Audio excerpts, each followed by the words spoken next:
Welcome, everyone, and thank you for joining the Infinity Ward live stream today. Hope you guys enjoyed that trailer. My name is Ashton. I'm the community manager here at the studio, and today I'm joined by two very special guests. Gentlemen, introduce yourselves. Hi, I'm Lee Ross, Associate Project Director for Zombies. And I'm Jake Geiger. I'm the Art Director on Zombies. So we just saw a pretty badass trailer. Yes, indeed. Excited to finally be able to show it to everyone. I know the chat's going absolutely crazy right now. So what are your guys' role in regards to Zombies? What do you do here? I'll let Jake start first. Tell us about yourself. Basically, I get to head up the awesome Zombies art team that we have here. So, I mean, it's a great team of guys, and I'm privileged to be able to be the one that steers them in the right direction. Yeah. And of course, he does all the cool stuff too, like come up with these awesome posters that we make, like the Zombies in Spaceland poster and the Rave and the Redwoods poster, which I've been teasing, and I promised to put it on my Twitter at some point. What my role here is at the studio, I'm kind of in charge of the whole story of what we're kind of building and all these characters, and I also have my finger in every other little pot, including Jake sometimes, and the animation teams, and I'm always looking for us to bring the best experience forward that we possibly can. So along with Brian Bright, we sort of oversee this whole big process, and we're just having a rocking good time doing it. I know, these guys sit across from me, and I just hear them going on and on about all this cool stuff. So this is in our first DLC of the season. Rave and the Redwoods is part of DLC Sabotage. It comes out first on PlayStation 4 on January 31st next week. So when we talk about Rave and the Redwoods, how is Zombies in Spaceland tying into that? How does this flow work? Well, what's really sweet about it is we get to take those 4 awesome characters that we got to meet in Spaceland, and we get to jump them into this next film. Right. They get to continue their story, and we also get to learn more about this really evil director, Willard Wyler. And really, this episode, we want to really tell that backstory to Willard Wyler. We want to tell everybody just how nasty and how bad he is and all the terrible things that he's done. And hopefully people will turn around and go, wow, that guy's really messed up. I hope they say that. I hope they say he's really messed up. So let's jump a little bit more into Rave. You've been tweeting some stuff out. There's just been little snippets here and there. So let's talk about the location. So I think we have a map showing and a logo showing this new location. So tell me a little bit about Bear Lake. Where did this inspiration come from? For that, we really, when we started off with this, we had, on the first map we had Spaceland, and then for the next one we wanted to kind of explore a different horror genre, and one of the ones that kept coming up in conversations was the sort of the classic like 90s slasher flicks. And so when we started talking about that more, the general thing that everyone always gravitated towards was, it's always the slasher and the teenagers and the summer camp and that kind of stuff. And so that's how we really like grabbed onto that, and everyone seemed super into it. And from there, it was like I grew up in Big Bear in the mountains north of LA, and so for me growing up, that was like my childhood was going to summer camps and kind of being in that atmosphere and everything like that. So it was really fun to kind of find all the reference we needed and work with all the guys to figure out how to kind of make this map not an exact replica of someplace, but really to capture that feel. Yeah, that, to find the inspiration for it, right? When you go to summer camp and you kind of have that same feeling of like running around the map, that you feel like you're there. Well, speaking of, we actually do have the map. Yeah. Much like we had for Spaceland in the theme park, we do have a map of there Bear it is. Lake. Right, there it is. And that is the layout, guys. I mean, what you're seeing there, that's what you're going to be running through. That's what you're going to be checking out. Yep. And there's stuff to pay attention to on that map. So when you see it in game, make sure you pay attention to that. Make sure you're checking out all those key locations. Very, very cool. I know a lot of people are going to want those map folds out like we had for Spaceland. Right. There's those posters, which is awesome. So now we have these characters now in this new setting. We're in the 1990s. So how does this change the way they act and the way they talk and all of that good stuff? Yeah, that's a great question. This was all about us capturing that era and us bringing these characters into archetypes that we felt really established what that time period was. Obviously we're taking players into this rave, but there's a whole bunch of other character archetypes during that time period. So as you guys got to see, we're rocking Sally as a gangster now. That's a big change from her coming as a Valley girl, where she was, the soft and sweet girl. But Sally's a badass now. She's going to come in and she's going to be tough. She's got the sort of claw nails. She's got the finger tattoos going on. She's got her bandana going on. So she's really stepping it up quite a bit. And then of course our nerd Poindexter, he's our raver now. We wanted to have someone that was true to what we were, bringing to the table for Rave in the Redwoods. So he's going from being this sort of super knowledgeable character to almost someone they have to really pay attention to, because this guy might get himself into trouble if they don't keep an eye on him. He's really into perk candy and stuff like that. So they're keeping an extra special eye on him. And then of course Jay's character, the rapper, grunge was a big thing in the 1990s, one of my favorite bands of all time, Nirvana, man. I mean, we were really trying to capture that feel. So he's got the flannel going on, but he's got another flannel going on. He's got the ripped jeans going on, the classic Converse style shoes. And his character really, he's going for like a really kind of a party dude, man. So he's stepping away from his sort of his rap persona and stepping into that. And last but not least, AJ, we're bringing him into a completely new role. From being the jock. The jock, he was sort of this sort of hotshot, cool guy that thought he was, better than the rest of the team. But now he's sort of a hip hop wannabe, almost like Vanilla Ice. Really, that's really was the inspiration to creating this character. Was this guy who was kind of street savvy, or thought he was street savvy, thinks he's really cool. He loves his threads. He loves his gold chain even more. And he thinks he's a rapper, even though he's not a really good one. And you guys will get to hear some great VO from him. I put out on Twitter the other day to a couple of people that were asking me questions, but I make reference in his VO to rap groups like Wu-Tang Clan. Yeah. So people pay attention to what these guys are saying, because we're trying to grab as much reference and material from the 1990s period. So when you're exploring this world, it feels authentic to that experience. That's very cool, and I like that the characters are changing into that, right? So it's like you're almost relearning them, and they're relearning themselves as they go through this process. So that's one of the cooler things to me, especially since I kind of grew up at the end of the 80s and then into the 90s, so it's kind of cool. So I think one thing that everyone's really excited to talk to, besides some of the stuff we have coming up, is the weapons. What are the new weapons and traps that we can look forward to seeing? Oh, we've got some good stuff. So one of the things that we really wanted to push in this map is sort of that feeling that you get when you see slasher films from the 90s. Everyone's not walking around with an NV4. Everyone's not walking around with, shotguns and all that kind of stuff. But what they are doing is they're grabbing melee weapons. They're grabbing anything that they can find to protect themselves.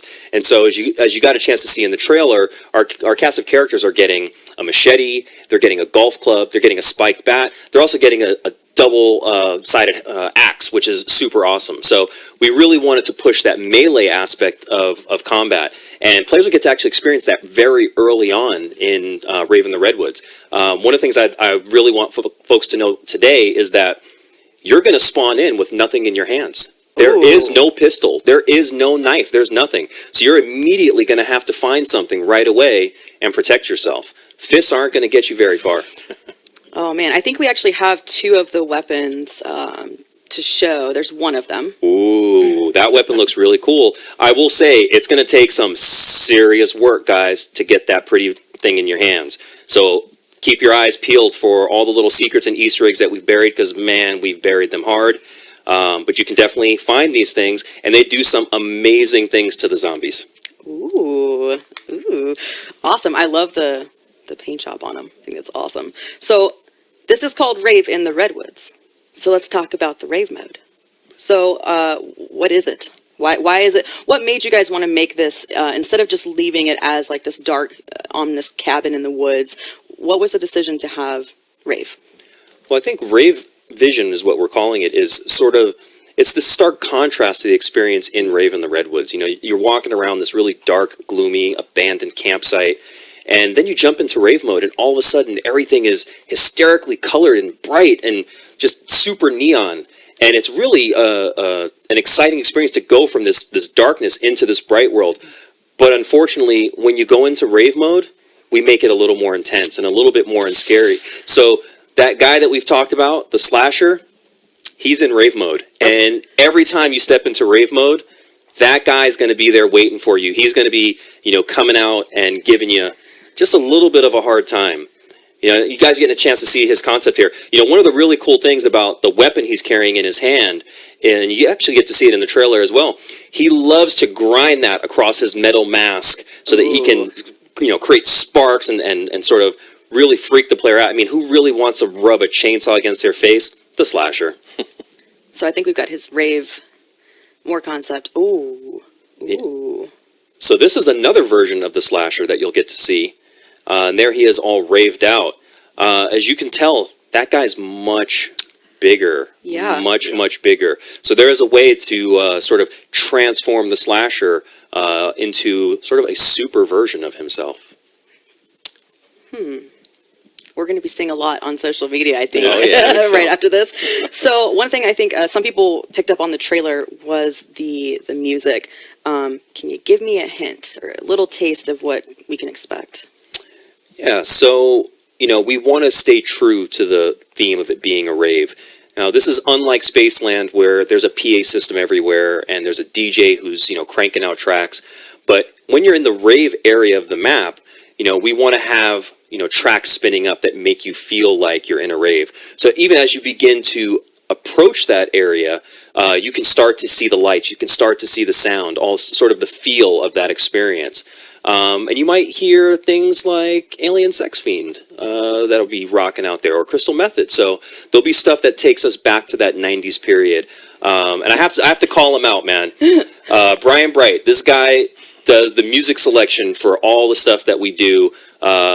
Even though we all sort of chime in and give suggestions, this dude owns more music than anybody I know. Like vinyl albums, 8-tracks, CDs, forget it. I mean, it's absolutely ridiculous. He probably has 2 garages worth of music stored. He is really a music buff. So shout out to Brian for the excellent choices that he made in Spaceland. And I think you guys will not be let down. If you're into rave music, 90s rave music out at all, Brian has hooked you guys up once again. Well, very cool. I think we've got one more piece of concept art, and this is a Sasquatch concept. What is this about? Oh, this is about us really trying to play off that woods theme. One of the things that's elusive that everyone wants to see in the woods is Bigfoot. Everybody wants to see a Sasquatch. They're looking for the footprints. Everybody's tracking them down. Well, we had these really awesome rounds in Spaceland where these exploding clowns came out and probably gave a bunch of people nightmares, including myself. These guys are going to replace our clown rounds, and when they come out, they're going to ferociously come out and try to rip your face off. Oh, now, fun. they're far more aggressive than the clowns, and you know what? They're not going to blow up and go away. These guys are going to chase you until you take them down or they eat you alive. Oh, fun. That's These guys were super fun to design. Yeah. And especially having like the rave mode versions of these guys in there, it was awesome to be able to kind of come up with the idea and then really kind of push that and then make them kind of even more like sort of tribal and creepy in rave mode. Yeah, and if you guys notice that they have a rave version of themselves, that means that just because you've gone into rave mode, you're not safe. These guys are coming along for the ride, so you got to take them down. Rave mode won't save you, and if you go into rave mode with those guys, homie Slasher's going to be waiting for you. Oh, geez. Now you're making me nervous now. And I think we've for Zombies in Spaceland we had these awesome posters. We have all kinds of cool T-shirts and designs, and we have a poster to show Finally for Rave There and it the is. Redwoods. There it is. That's the one we've been teasing all this time. The whole idea was really to not give away the character archetypes too soon. We didn't want to give away the fact that we got this awesome celebrity in Kevin Smith that's joining the cast. But there it is. We wanted to let people get a chance to see this thing in all its glory.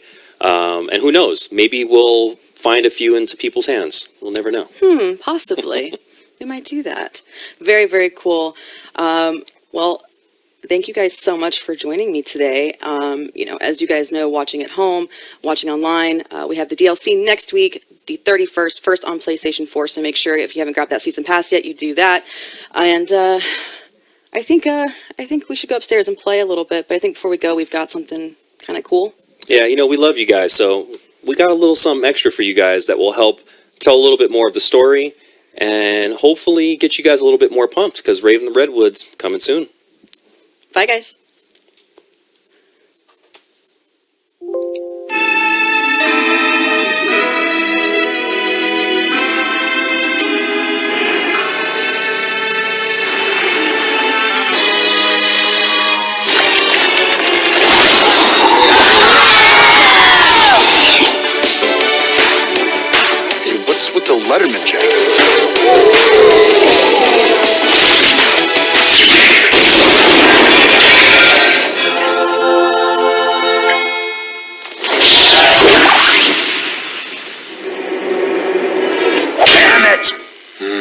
no matter. The Rave will surely end their silly little existences once and for all.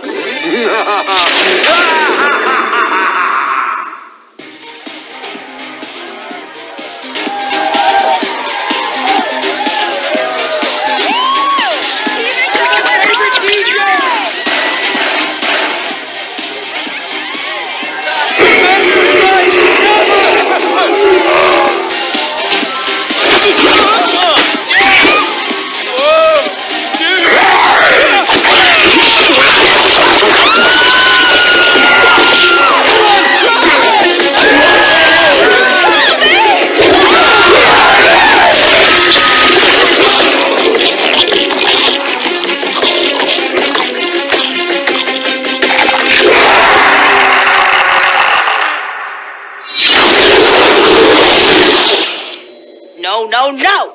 Where the hell are we now, Bathos? I think the other question is, when the hell are we? We're not in the 80s anymore, dude. Yo, how about who the hell are we? Grunge, really? Looks like I got your old gig, Andre. I don't know about you guys, but at least we aren't in that demented theme park anymore. Yo, shut up, hey! I heard something. Listen. Oh, shit, man. We got zombies again. You have got to be kidding me, man.